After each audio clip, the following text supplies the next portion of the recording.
বন্ধুরা, আজকে আমরা চলে এলাম কল্যাণী আইটিআই মোড়ে দুর্গাপূজা দেখতে। আজকে কিন্তু পঞ্চমী, দেখতেই পাচ্ছ এখানে কত লোকের ভিড়, পঞ্চমী থেকেই শুরু।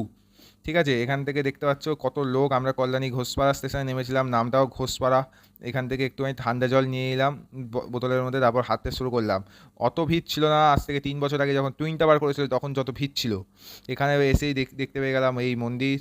সবার দেখি আস্তে আস্তে হাতের থেকে মোবাইলগুলো আরও উঁচুতে উঠে গেল আর ভিডিও তোলার জন্য।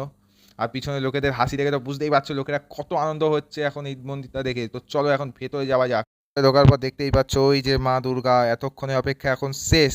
মা দুর্গার গায়ে পরানো আছে 100 কেজি গয়না।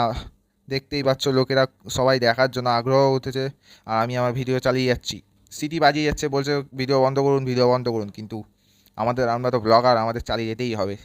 কানের সামনে সিটি বাজিয়ে বাজিয়ে কান পুরো খারাপ করেছি, যাতে বেরাও বেরাও বেরাও। বাইরে এসে এত খাবারের দোকান থেকে জিভে জল এলেও কিন্তু মুখে খাবারটা এলো না। এবার বেরিয়ে যাচ্ছি।